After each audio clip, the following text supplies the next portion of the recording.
সোনার কাপড় এনেছি। নমস্কার বন্ধুরা, আজকের ব্লগটা কিন্তু আমি এখান থেকে শুরু করছি। হ্যাঁ, তোমাদের দেখলে শীতলা পূজায় মায়ের বাড়ি গেছিলাম। এটা হচ্ছে সেই পান্তা ভাত। আমি কিন্তু আলু ভাতে দিয়ে খেতে কিন্তু খুব পছন্দ করি, সেই জন্যই মা করে রেখেছিল হচ্ছে এই পান্তা ভাতটা। আর ছোট মেয়ের জন্য করে নিয়েছিলাম হচ্ছে বাড়ি থেকে গোবিন্দভোগ চাল, তোমাদের দেখেছিল, এটাই ও খাচ্ছিল। আর এটা আমার বোনের ড্রেসিং টেবিল এর মধ্যে ছিল, এর মধ্যে উঠে দাঁড়িয়েই খাবে, অন্য কোথাও যাবে না। এটা চারা না। হ্যাঁ, এই শাড়িগুলো এবারে এনেছিস? বাবা কি সুন্দর, এই হাটটা তো কি সুন্দর রে, দেখো কি সুন্দর মুক্তোর হাটটা। তোর গপু সোনার কাপড় এনেছি। ও 3 নম্বর সাইজের।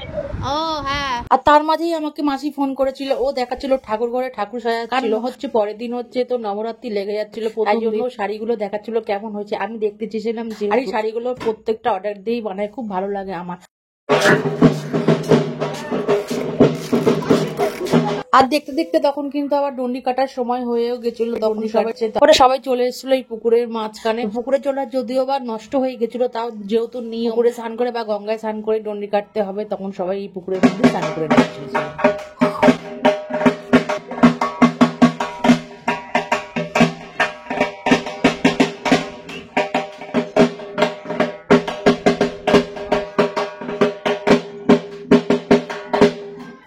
তোমাদের হচ্ছে অদ্ভির ঠাম্মা সেদিনকার হচ্ছে ডন্ডি কেটেছে, উনি মাঝে খুব বড়সড় অসুস্থতায় ভুগছিল।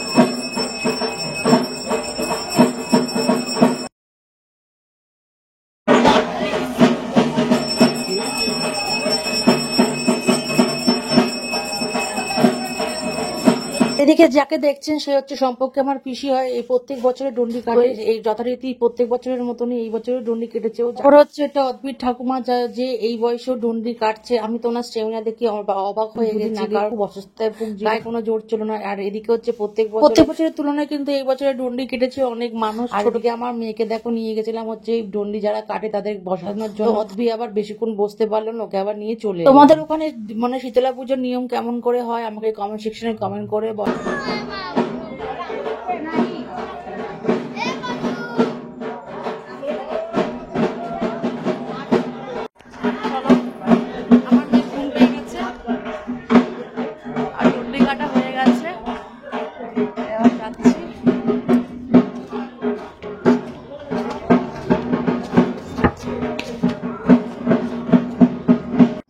ওর এখন ঘুম পেয়ে গেছে। যে ব্লগটা এখানে শেষ করছি।